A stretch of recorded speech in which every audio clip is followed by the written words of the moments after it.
back to Eric's Welsh Garden. Today I'm going to be doing a video all about the bean varieties that I'm growing this year and how I'm going to be growing them. If this is the first time you watch me, please do hit that subscribe button and ring the bell to be notified of all of my latest videos, and you can watch all of these beans grow.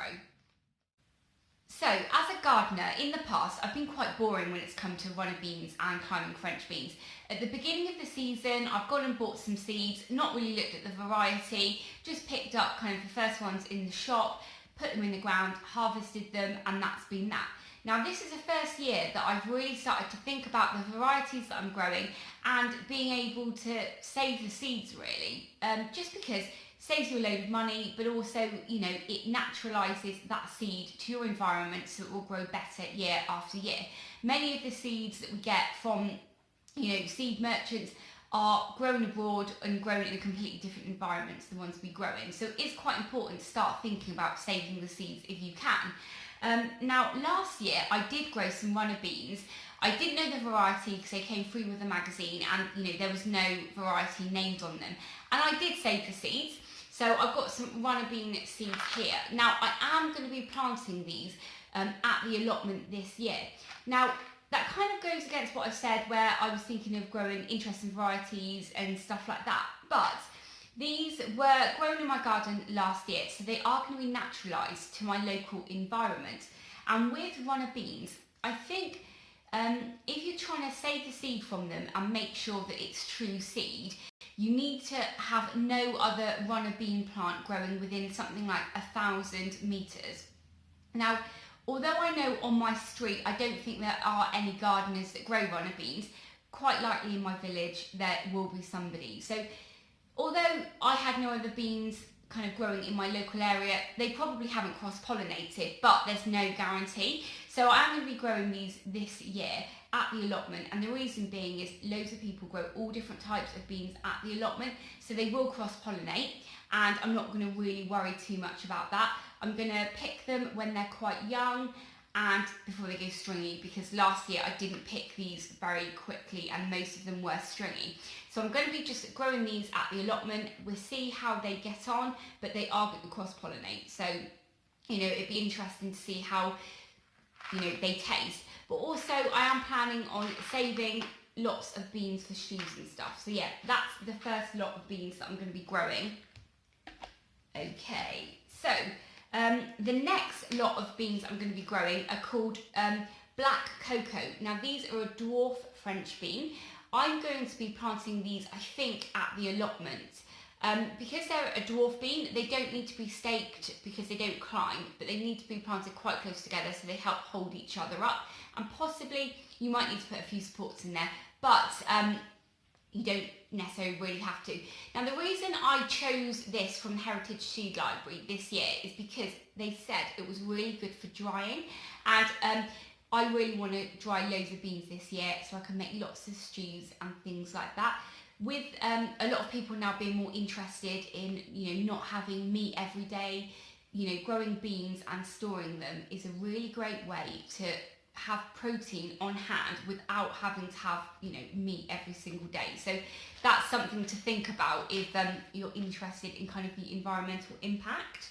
The next bean that I'm going to be growing is this. This is called Sims Corsar. This is a runner bean, and this is also from the Heritage Seed Library. Now I'm going to be growing this at home, and I'm going to really try and make sure that it's isolated. So whether or not I put this in the greenhouse, which I haven't actually built yet, or I just take the chance that there's no other beans in the area. Now, like I said, where I live, I don't think there's anybody really local to me that does grow any vegetables whatsoever. And as long as you save the beans from like the middle, if you have the beans either like in a kind of teepee wigwam or in a few rows, if you take seeds from the middle when you're harvesting them, it's a really good way to also help make sure they've not cross-pollinated. Because I have another bean that I'm going to be growing this year. I'm really excited to be growing this. It's called Brecon Black. Now this is a completely heritage, it's not from the Heritage Seed Library, it's actually from somebody that has their own seed library in Wales.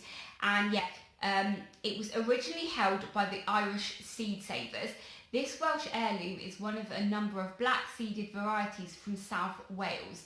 So if you have a look at the bean, it's completely black, like a little bit of coal. So I'm so excited to be growing these because obviously I'm on the edge of the Brecon Beacons here. So this is a really local variety, and since it was held by the Irish seed savers, it's great that it's come home really. So really keen to be growing these, but I really need to make sure these don't cross-pollinate. Now I've already opened the packet, and the reason being is that I volunteer for the local library in their garden, and we have decided we're going to grow some there because I think it'd be really good for people to come and visit the library and see that we have local varieties growing and things like that. And then when we have the yearly judging of all of the gardens in the area, we might get some brownie points for that. But yeah, really excited to be growing these. Now what I'm going to do at home is when I actually plant these, I'm going to make sure that they are grown in completely opposite parts of my garden. I've got quite a big garden, so with these 2 runner beans, I will plant, say these runner beans possibly a week early, so they flower a week early, and try and keep them in quite an isolated spot. And then all the way at the end of my garden, I will put the other ones. This will help obviously make sure that it's less likely that they will be cross-pollinated. The next ones I'm going to be growing are climbing French bean, and these are called Portuguese. A bright red pod, basically. Pretty sure when you cook them, they're probably going to go green, but very exciting because it's a bright pinky red bean, which yeah, is really fun, especially when you've got children. They always like funky stuff. But with this, I am going to possibly grow these at home or grow them on the plot, I'm not really sure. With climbing French beans, they are self-fertile, and because of the way their flowers are, it's much harder for them to be cross-pollinated with others. So most of the time when you grow a French bean, it will be true to seed, but again, try and minimise how close you've got them together, and when you are planting them, plant them in groups so you can try and take seeds from the middle ones where they are less likely to have been cross-pollinated. Really excited to be growing this year. I am growing kidney beans. So again, in terms of trying to grow beans that I can dry and that I can store for stews and stuff like that, and chilies, I have hunted down some kidney bean seeds. Now this has taken me ages. I don't know if any of you grow kidney beans. Now I'm pretty sure it's just a bean that's red, so like the Brecon black that I'm growing this year is just like a runner bean that has a black seed. And so with the red kidney beans, I'm pretty sure it's just a normal bean, but it's a red seed basically. But I hunted down 3 kilograms of kidney beans, and so to be honest, I probably don't need to grow any because I've got this many that I haven't eaten yet. And to be honest, I don't know how many tins of kidney beans this works out to be.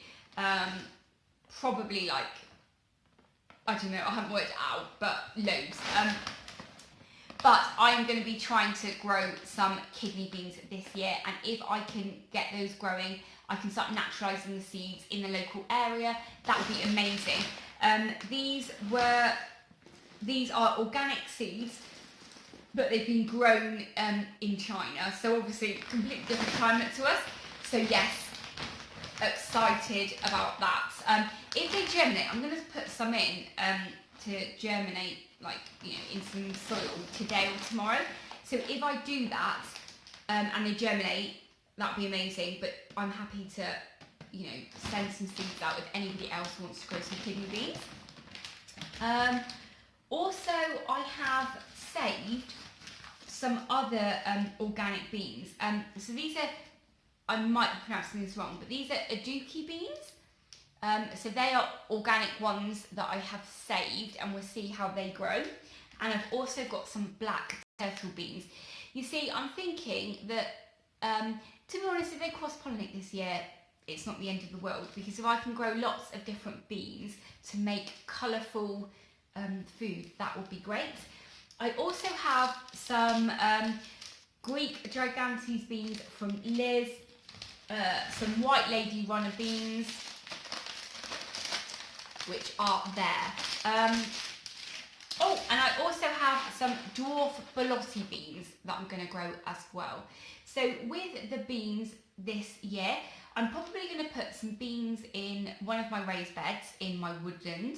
I'm going to be putting beans at my allotments.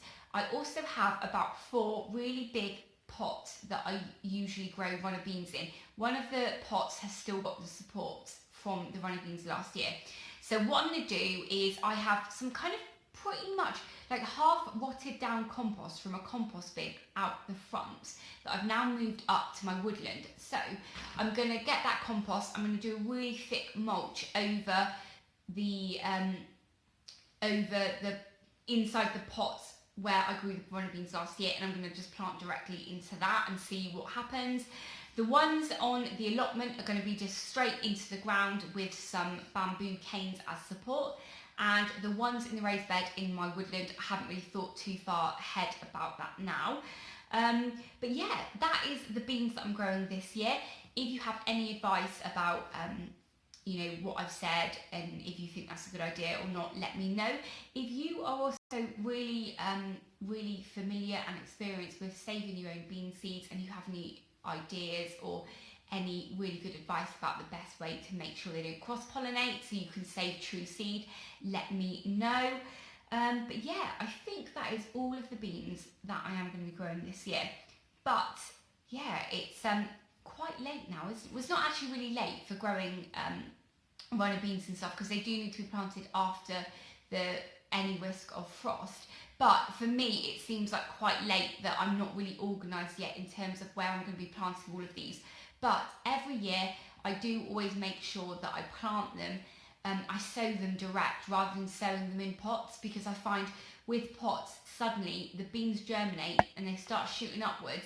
They need support, so they start wrapping them themselves around each other, and it's quite a nightmare to then try and untangle them and then put them around the bamboo canes and stuff. But if that happens to you and you are in that position, just remember that beans, they actually go anti-clockwise. So if you're trying to wrap them around a support, make sure you put them anti-clockwise. So if you put them clockwise, it just will really upset them, because they don't climb clockwise. So remember that. But yeah, please give me any advice if you feel you need to regarding the beans that I'm going to grow. And yeah, I will catch up with you very soon. Thanks very much for watching. Remember though, if this is the first time you're watching me, please do hit that subscribe button. It's absolutely free to hit the subscribe button. Ring that bell so you can see my next video, and I'll catch up with you very soon. Thanks very much for watching. Take care.